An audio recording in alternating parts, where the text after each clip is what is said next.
Assalamualaikum teman-teman, saya Randy Adaha, Sekilas IT. Kenapa sih memori RAM DDR5 tuh lebih mahal? Di sini saya akan sekilas aja cari tahu kelebihan dan kekurangan memori RAM DDR5. Oke, di semua modul DDR5 sudah ada fitur PMIC atau Power Management Integrated Circuit. Fungsinya untuk apa? Di sini fungsinya untuk membantu mengatur daya yang dibutuhkan oleh berbagai komponen modul memori RAM seperti DRAM, SPD hub, dan lain-lain. Makanya sekarang fitur on-die SSC itu ada di setiap modul memori RAM DDR5. Nah, fungsinya untuk apa sih SSC ini?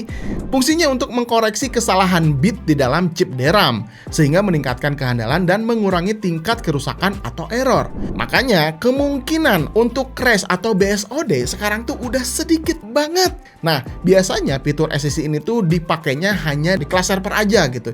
Dan sekarang, di penggunaan PC mainstream seperti ini, khususnya yang udah support DDR5, udah diaplikasikan. Mantap nggak tuh ya?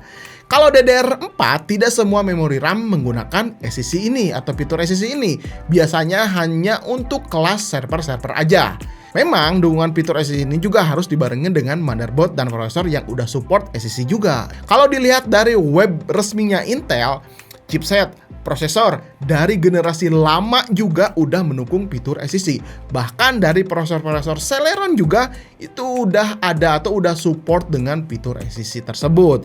Cuman dari memori RAM DDR4 ke bawah aja tuh ya, yang tidak semuanya punya fitur SSC. Jadi untuk generasi terbaru, khususnya prosesor dan motherboard yang udah support DDR5, udah dipastikan support fitur SSC. Sekaligus sekarang ya DDR5 semuanya gitu ya, semua DDR5 tuh punya fitur SSC ini. Jadi lebih lengkap lah ya untuk teknologi-teknologi yang sudah mendukung motherboard DDR5 dan prosesor-prosesor terbaru sekarang gitu.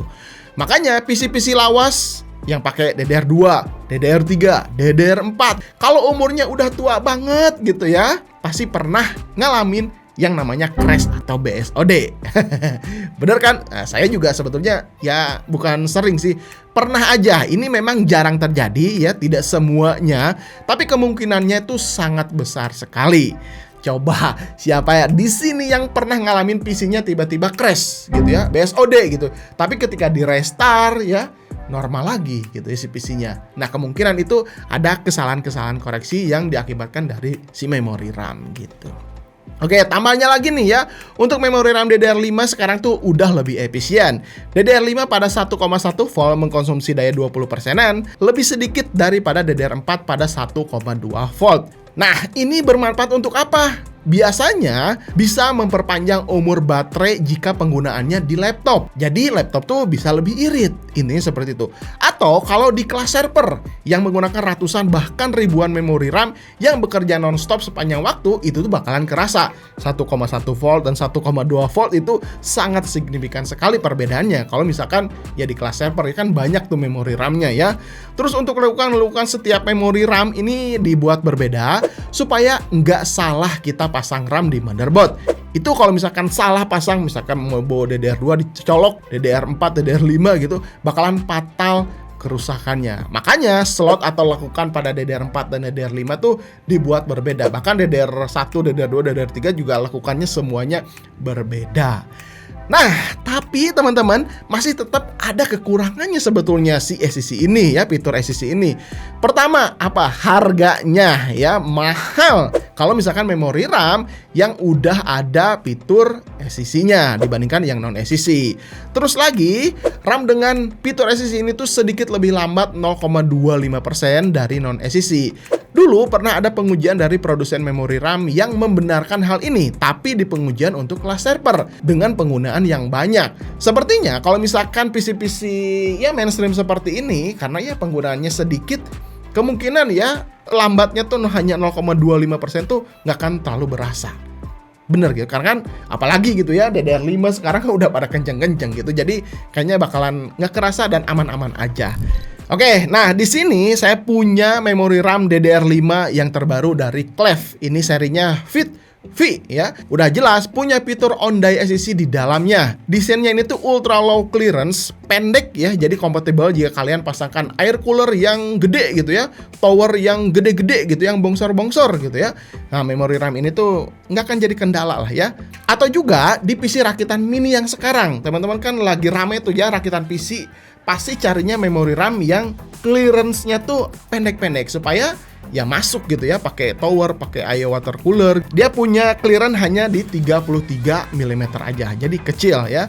Clef V ini tuh diklaim dilengkapi komponen DRAM yang berkualitas tinggi sehingga bisa memaksimalkan fitur-fitur yang di awal tadi saya sebutkan, seperti chip PMIC, DRAM SCC, thermal sensor, menggunakan komponen terbaik supaya standar fitur DDR5 ini punya kualitas yang cukup mantap. Clef V ini tuh udah approve mendapatkan sertifikasi QVL atau Qualified Vendor List dari berbagai produsen motherboard terkemuka seperti Asus, Gigabyte, ASRock, MSI.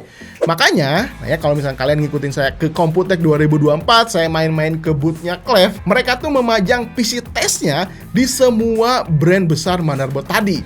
Ya, tentunya mereka tuh ingin membuktikan bahwa memori RAM dari Clef tuh bisa bekerja normal atau maksimal di semua brand motherboard. Jadi kita nggak usah khawatir kalau mau beli RAM Clef pasti support di sebuah motherboard.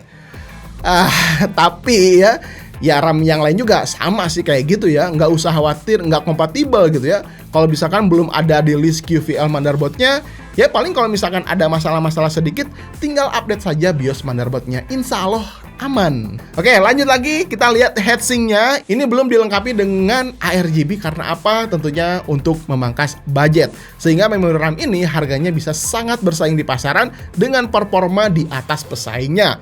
Harga di Indonesia ya, varian yang saya pegang ini 2x16 GB 6000 MHz dibanderol paling murah saya lihat 1,6 jutaan. Tapi ada yang jual juga 1,7 jutaan. Ini tergantung tokonya mungkin ya.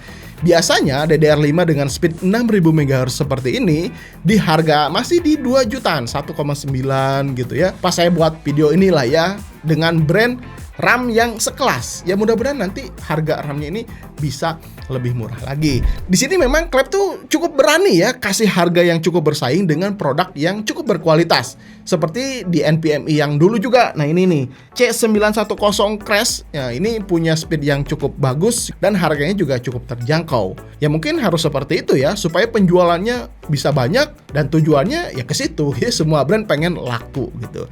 Oke, varian si Clef V ini tuh ada 3 speed yang ditawarkan, 5600, 6000 sampai 6400 MHz. Tapi ketika saya lihat di akhir Juli ini yang tersedia di Indonesia, kayaknya masih yang 6000 MHz aja seperti yang saya pegang ini ya. Belum ada speed yang lainnya. Mungkin nanti akan nyusul juga ya. Oke, sekarang kita akan masuk ke pengujian teman-teman ya. Saya akan jalankan default dan saya akan jalankan XMP di 6000 MHz-nya. Oke, ketika saya tancapkan di motherboard X670E, hasilnya ya normal-normal aja, nggak ada kendala sedikit pun. Terus langsung saya uji aja pertama di AIDA 64 Memory Benchmark. Ketika default ya mendapatkan speed read 69.096 MB per second. Lalu ketika dijalankan XMP-nya meningkat menjadi 77.232 MB per second. Sedangkan untuk speed write-nya dari 65 ribuan yang meningkat jauh kayaknya nih ya menjadi 79.444 MB per second. Dan untuk latensinya ketika berjalan XMP hanya 68,5 nanosecond aja. Ya untuk ukuran latensi semakin kecil semakin bagus. Lanjut pengujian kedua di benchmark OCCT Memory ya. Hasil yang serupa ya ketika dijalankan XMP kecepatan speed read bandwidth-nya ini meningkat sekitar 15%-an. Ya lumayan, apalagi kalau kalian pinter overclock mungkin bisa jadi memori RAM ini jauh lebih kenceng. Oke, gimana teman-teman setelah tadi melihat ya perbedaan memori DDR4 dan DDR5 gitu ya. Sekarang ya kebayang lah sedikit ya walaupun sekilas aja, tapi yang saya ambil dari kesimpulannya bahwa teknologi semakin kesini tuh semakin berkembang, semakin kencang, semakin efisien. Paling ya kita tinggal nunggu aja harganya harus semakin murah. Setuju kan ya? Karena kan sekarang udah banyak banget tuh ya memori RAM dari produsen gitu ya, dari brand-brand gitu ya, yang merilis dengan kecepatan yang cukup kenceng, terus fitur overclocknya juga sangat baik lah gitu ya. Jadi kita bisa punya PC kenceng dengan harga yang mudah-mudahan lebih murah gitu. Oke, gitu aja teman-teman, mudah-mudahan video ini bisa bermanfaat. Kalau misalkan ada pertanyaan silahkan tinggalkan saja di kolom komentar. Saya Randy Adha, Sekilas IT. Assalamualaikum warahmatullahi wabarakatuh. Salam teknologi.